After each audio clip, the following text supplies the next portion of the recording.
I got impatient. What do you want from me? Hey, I'm Jimmy Walker. I hit the ball in the water on 15, and then I spent 45 minutes figuring out how to take a drop. Hey, don't worry. We're CBS, and we're going to show you doing it for 45 minutes. Even though there's plenty of other good golf going on, we need to watch you figure out how to take a drop on 15, even though you're like 150 and you've been doing this for 20 years. What the fuck are we doing? Jeez Louise, so now they're like 2 holes behind. Everybody's done. I'm recording it now. I don't give a shit. It's my show. What's up, new guy? I'm the Degenerate 75. I am a PGA DFS content creator who is here to help you get a little bit better at the game by reminding you this should be tough and you probably need a couple pointers because you're probably doing a lot of stupid shit like not checking the weather, getting in wrong contests, and playing donkey choke. If that sounds interesting, well, hang around for about the next 20 minutes. I'll give you a few pointers. If you like the cut of my jib, I encourage you to come check out this schedule. Of course, right now you're watching the Showdown Hoedown for round 3 and round 4, which I do every Friday and Saturday night.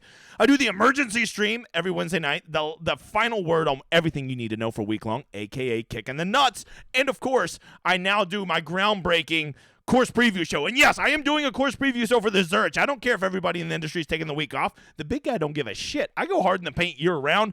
I will be doing my show with pricing, thoughts, and contest selection. So come check that out. That'll be out Monday because I'm a sweaty tryhard, and you can count on me, you motherfather.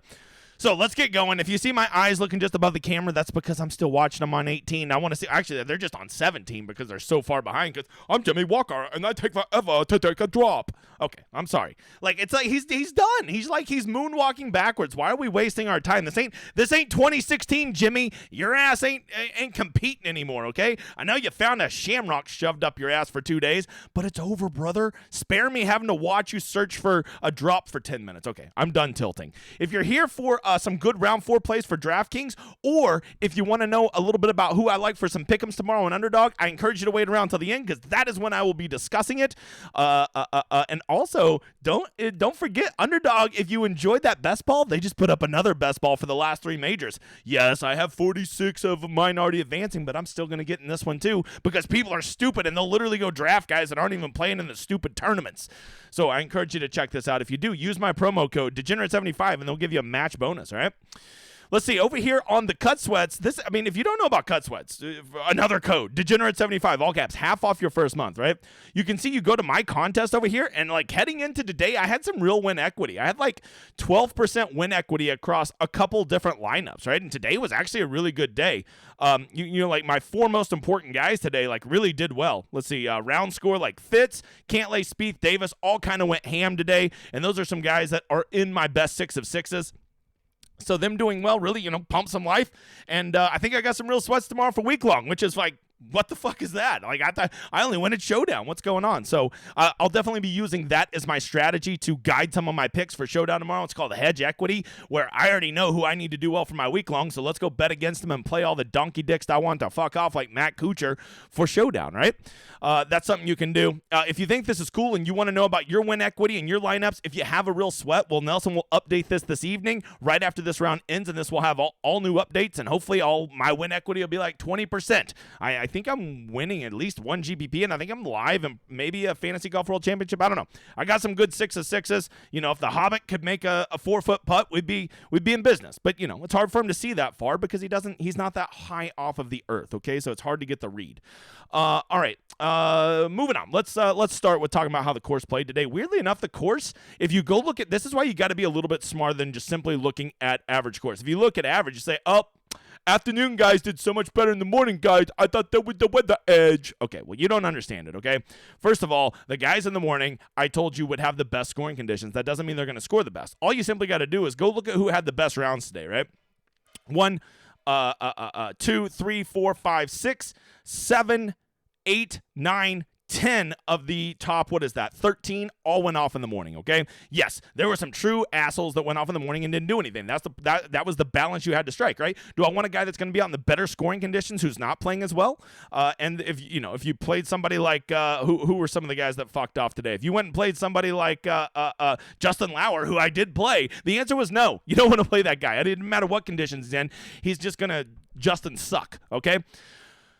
So the weather was there today, and yes, the scoring average was better, but that's because in the afternoon you have all the best players and you have guys not giving up on rounds. Okay, other than Victor Hovland, that man quit.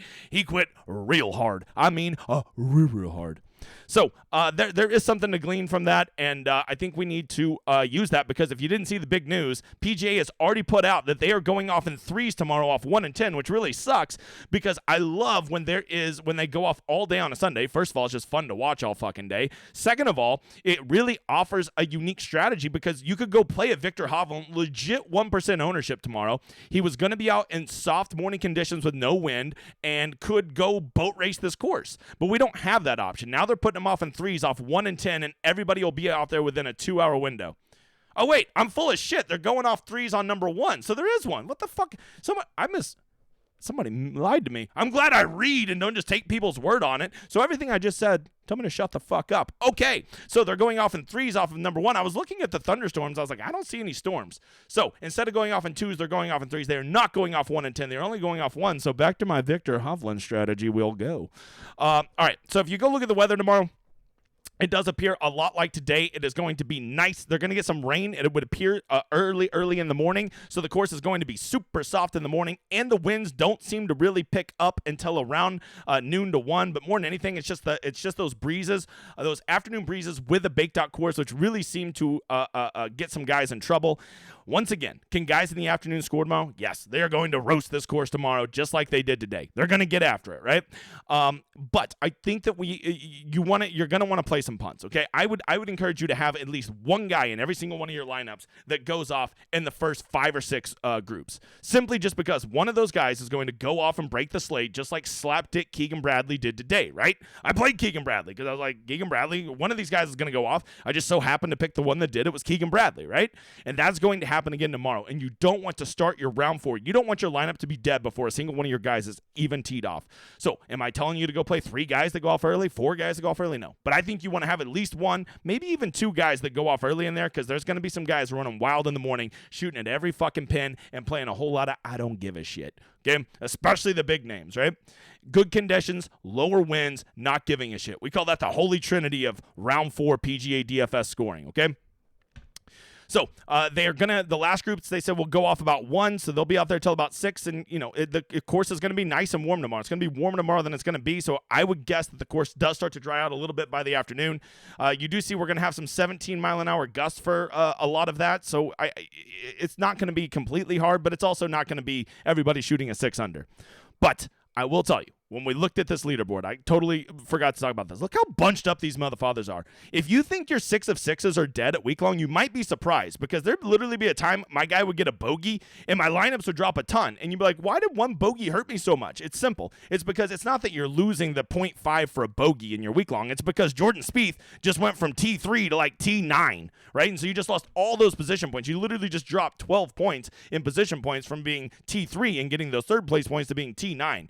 So I'm telling you, one of your guys, like today, a lot of my lineups catapulted because Cam Davis, not only was he making all those birdies, he was getting all those position points. And if he rallies and finishes like 3rd tomorrow, he's going to be, he's going to be astronomically huge. Not because of all the birdies he's going to be getting me, but because he'll be getting me all those birdies and picking me up all those additional position points that he'll be getting by finishing 3rd, 4th, whatever, if he has a good round, right? So I'm telling you, a lot of your 6 of 6s may be more live than you think, especially if you have some low-owned pieces. If you have a Taylor Moore, if you have a Hayden Buckley, if you have a Cam Davis, if you have a Chez Reavie, I don't know what the fuck you're playing Chez Reavie, if you have an Emiliano Grillo, and those guys take off tomorrow, I'm telling you, your 6 of 6s and week long could be more live than you realize.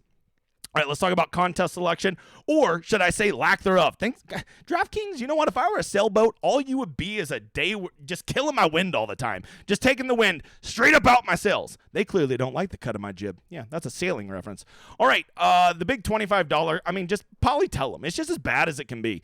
100,000, okay, somebody's going to get second place tomorrow. And they're going to be like, oh my God, I won $25,000.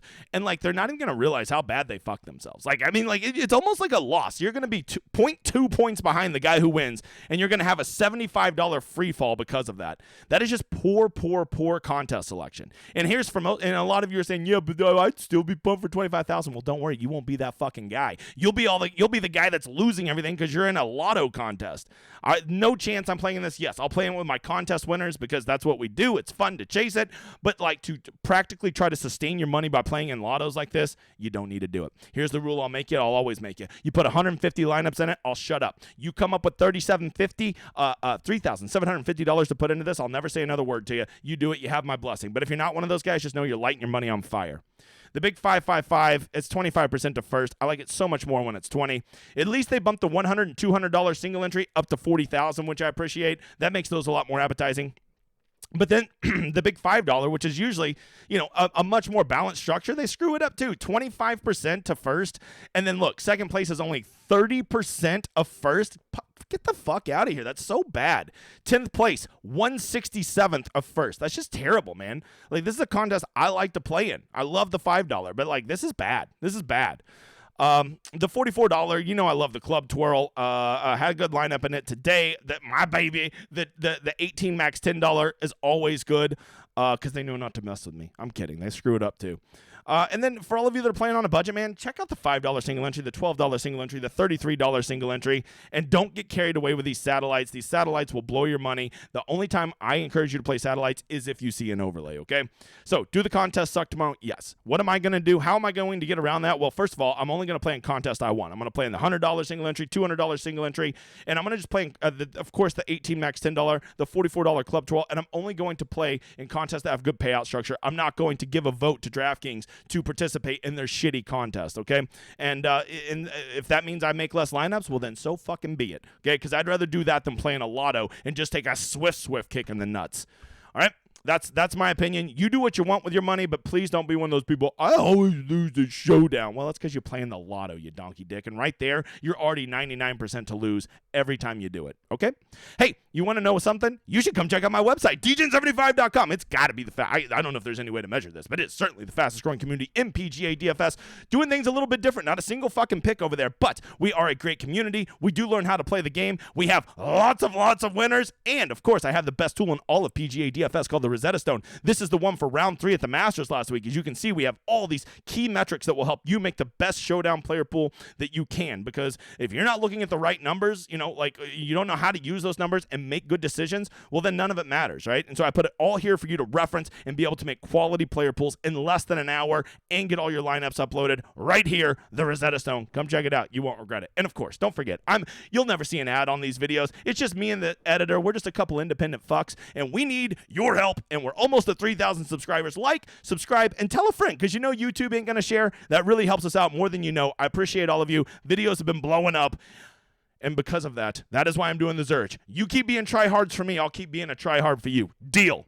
All right, let's talk about Round 4 Showdown, because if you don't know, new guy, Round 4 Showdown offers some problems, and that problem is there's position points, and we have to factor in how to do those, right? What's more important, getting birdies and bogeys or chasing those position points, right? And and so we got to start the question with one simple person, and it's this guy right here. What do we do with this guy, okay? Still makes me laugh. All right, that's from the stream Wednesday. If you missed the stream Wednesday, shame on you. Shame on you. But that is Matthew Fitzpatrick. And Matthew Fitzpatrick was my one guy I'm definitely playing this week. Not spiking the football yet. He ain't done shit yet. But if he wins, you best believe I'm spiking the football. But he's leading, right? And when a good player is leading, it leads to a bit of a conundrum, right?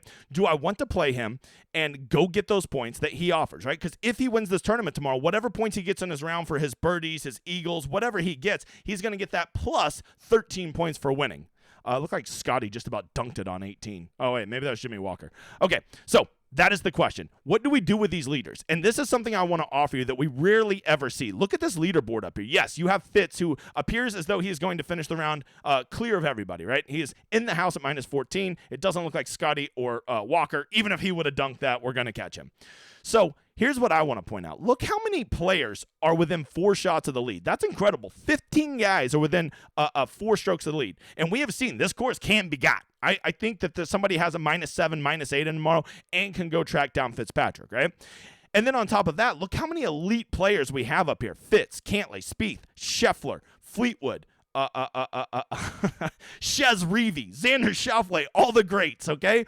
So because of that, I think that playing the leader is a bit more of a fool's errand than it would normally be, right? Matthew Fitzpatrick played a 99 percentile round, literally a 99 percentile round. It was the first time he's ever shot an 8 under on the PGA. So this is not something he normally does, right? And let's see. Wait, why is there no round 3 stats up? There they are. And Matthew Fitzpatrick is very tempting, right? The one thing I would say, the one thing that makes him appealing is I don't think he's going to be playing conservatively tomorrow, right? A lot of times I say fade the leaders. They're going to play conservative. They're going to throw it to the middle of greens. They're going to 2-putt for pars a lot, right? And that is true, especially at difficult courses.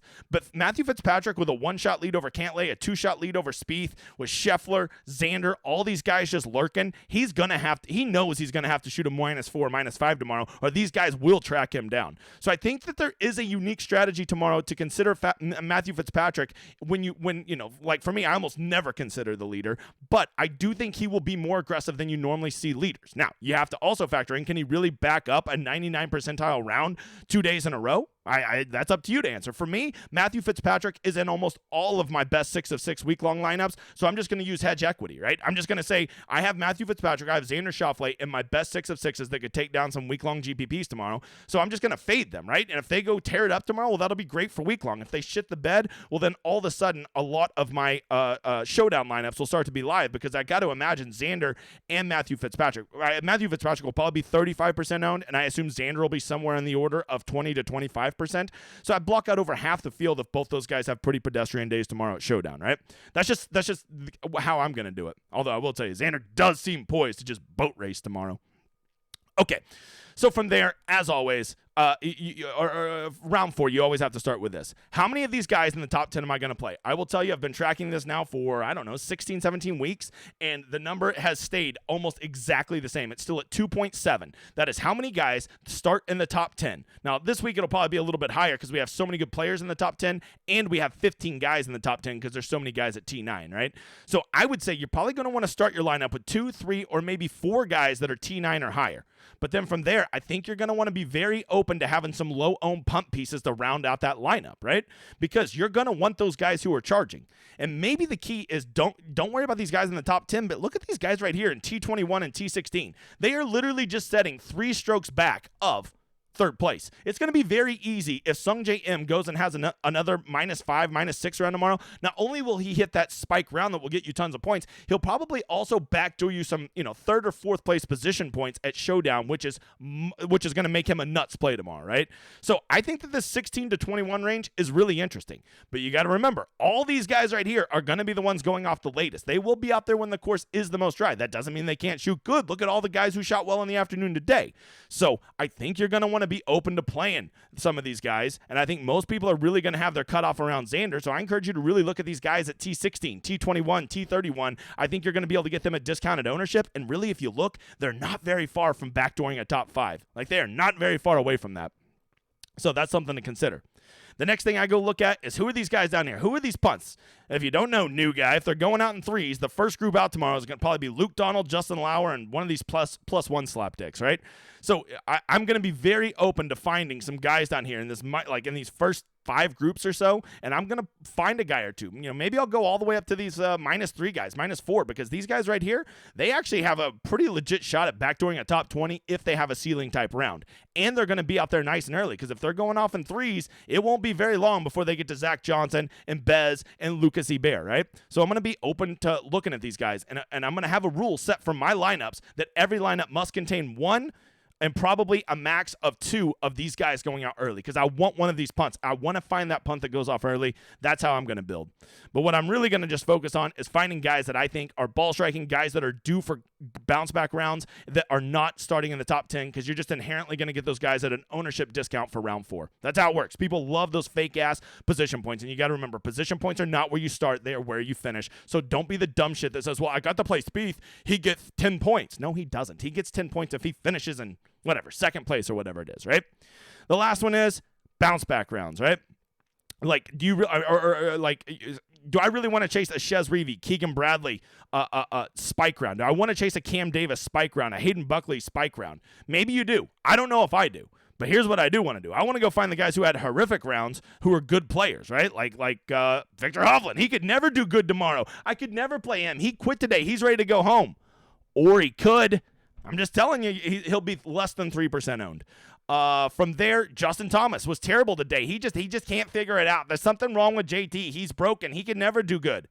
Or he could just say fuck it and actually find a putter for one time, right? And that's what I'm going to be looking for bounce back guys. Cam Young did not take advantage of the course today. Justin Rose did not take advantage of the course today. Justin Thomas, these are good players, and one of them's going to bounce back and break the slate tomorrow. Finau, once again, good on approach, sucks at everything else. He will find a good round sometime in the future, right? He could be the guy that breaks the slate tomorrow, and I have to assume because he's starting so far back, he'll probably be under 10% ownership because no one wants to pay for a guy that's that far back who is $9,000. All right, let's go look at some stats. You know I always like to start at approach. Who killed it on approach today? Shez Reavie. That little man, you know what? He's in the Hobbit Brotherhood, and he's got some irons. He's got some irons, and he's actually been rolling the putts. Like, Shez is historically a terrible putter.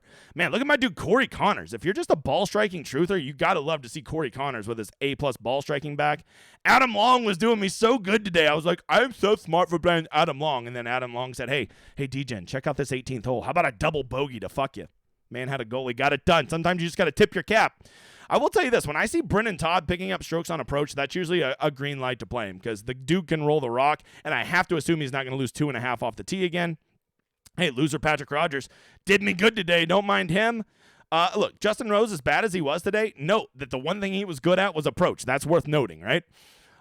Anybody else? Xander. I'm just telling you, Xander's going to boat race this course tomorrow. I can feel it. If I were doing one guy, I'm definitely playing to be Xander, but I'm definitely not playing him because I have so much of him in week long. I'll just be happy winning my week long GPPs. Brian Harmon, unbelievable ball striking and can't putt. We've already made reference to that. He's missing putts shorter than him. That's a sad, sad day.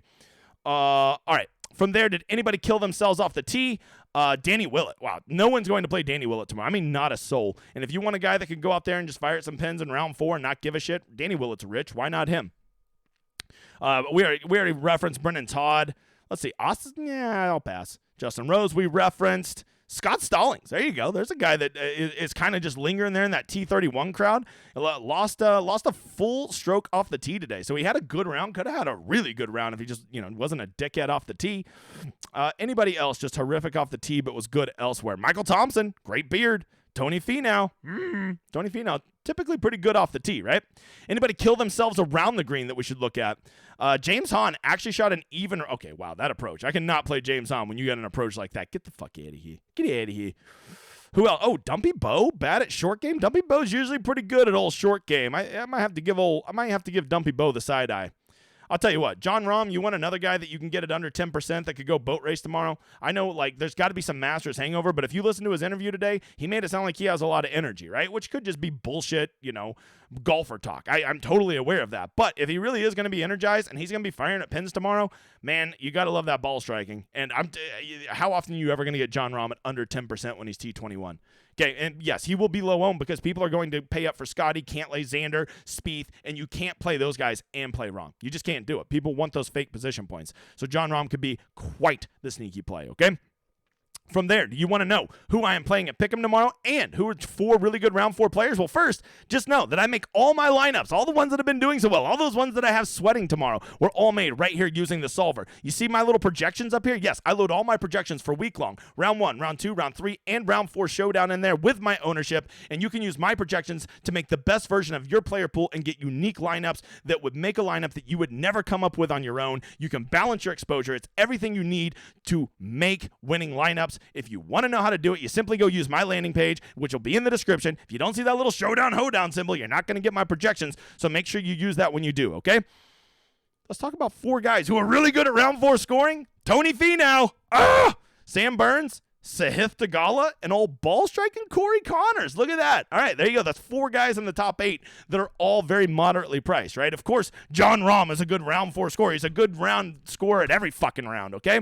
Lastly, who am I doing for pick'ems tomorrow? Well, I'm going to wait to see these lines, and I got to tell you, I think I really want to be looking at, I'll be taking the over on birdies and probably be looking at some unders on strokes because I think guys are going to be firing at pins. I like the birdies bets more than I like the total score because I do think the bogeys will be out there. I think there will be some crooked numbers out there, but regardless, I still think they're going to be firing at pins. I think that it'll be very easy for top players to get 5 birdies tomorrow, so I will be looking at that. And don't forget over on Underdog to use my code Degenerate75 and they will match deposit up to $100. And when you do that, you get a free week on my website. Just simply show me or the editor that you did it and you'll get a free week over on my website, No strings attached. That's all you got to do.